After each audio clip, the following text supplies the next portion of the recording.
Continuamos con el proceso de credencialización de los diputados federales del partido o de la fracción parlamentaria, ya sería, de Morena, y en esta ocasión nos encontramos con una diputada de Sinaloa, un estado del norte, un estado que de entrada diríamos está bien, porque tiene playas, porque tiene turismo, porque tiene muchísimas cosas, pero la realidad no es esa, diputada. ¿Cuáles son?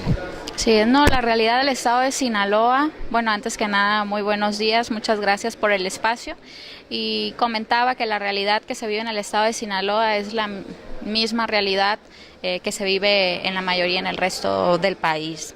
La corrupción, la desigualdad tan grande, la falta de atención a sectores vulnerados por la sociedad, por el gobierno, y para eso estamos aquí, para cambiar la realidad de Sinaloa y para cambiar la realidad de México. Diputada, Sinaloa, cuando alguien habla de Sinaloa, aparte de las playas, se refiere uno a los cárteles. Así es. Esto sigue creciendo, o por lo menos en los subterráneos sigue haciéndose más amplio en el país y parten de por ahí. Así es lamentable que escuchemos el nombre de Sinaloa y lo asociemos con cárteles, ¿no? Con pues, grupos mafiosos.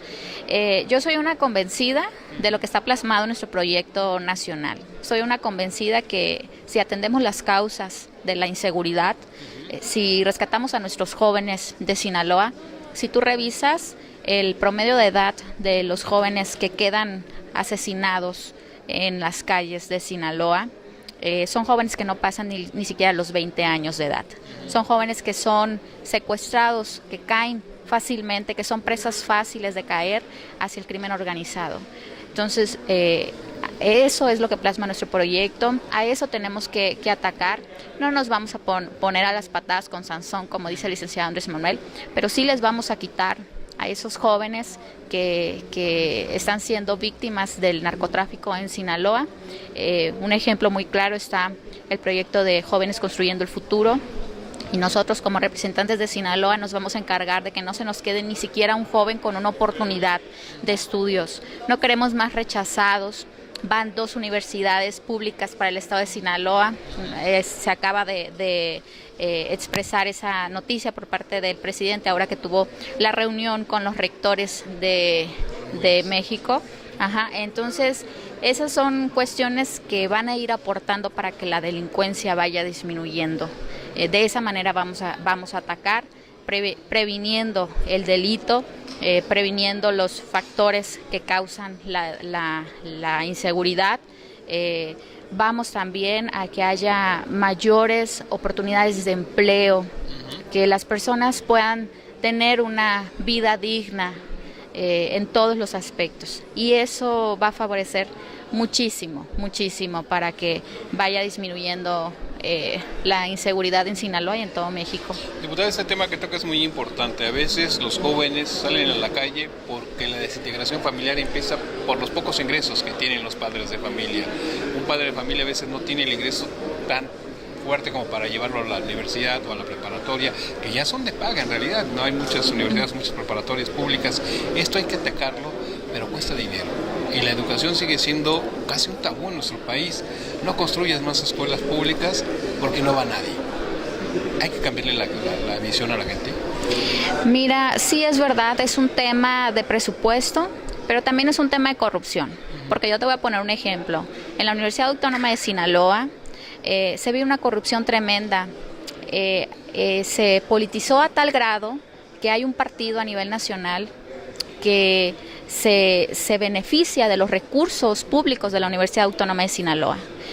Y ahí están casos muy sonados a nivel nacional, donde incluso las mismas universidades estaban involucrados en delitos graves de corrupción.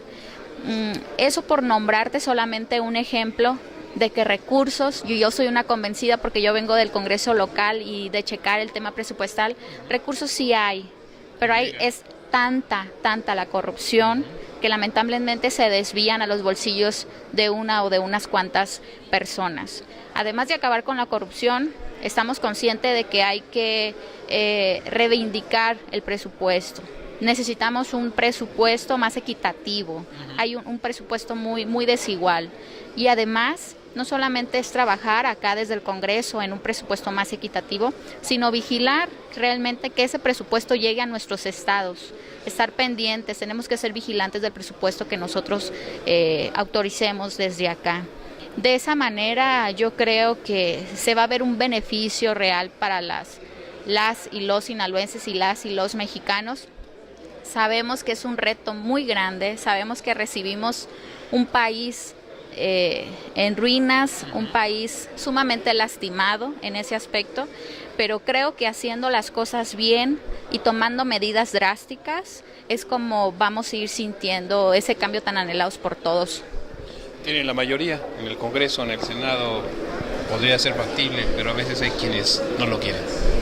Así es, los intereses siguen ahí, hay muchos intereses, pero yo creo que a medida que pasa el tiempo y que estén siendo testigos de que realmente este proyecto es el que le conviene a todo México, a todos y todas, van a ir sumando, se van a ir sumando voluntades a este proyecto en pro de tener un mejor México.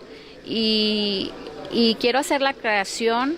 Nosotros desde acá, desde el Legislativo, tenemos claro que pertenecemos a este proyecto que cabeza el licenciado Andrés Manuel López Obrador, con el respeto siempre, y él siempre lo dice, con el respeto siempre a la división de poderes, a la autonomía que tiene este Congreso, y sin olvidar sobre todo que somos representantes populares. Antes de pertenecer a un partido y antes de tener ideologías de otro tipo, somos representantes populares y de ninguna manera podemos permitirnos votar algo que vaya a afectar a la mayoría, a la población, al pueblo, como decimos nosotros, como se ha dado ya bastante, que solamente siguen líneas de un presidente o de un gobernador y se olvidan que están ahí para representar los intereses del pueblo. Qué bueno que lo dice, diputada. Entonces podremos tener la certeza que el legislador no va a levantar la mano como se hacía anteriormente, levantaba la mano sin leer, sin saber qué lo que era, pero porque lo ordenaba el presidente o lo ordenaba el líder de su bancada. Así es, tenemos una gran responsabilidad. Si queremos realmente hacer un cambio, esa es una de las cosas que debemos de cambiar. Lo dije hace rato, el cambio en el Ejecutivo, en el Poder Ejecutivo, le va a corresponder al presidente, al licenciado Andrés Manuel López Obrador, pero el cambio que se tiene que dar desde acá del Legislativo, los que tenemos que ir acabando con todos esos vicios, somos nosotros. La gente votó por eso, la gente lo está exigiendo a gritos, y eso es lo que tenemos que ir cambiando para rendir los resultados esperados por todo el pueblo de México. Muchas gracias, diputada. Muchas gracias a ti, gracias.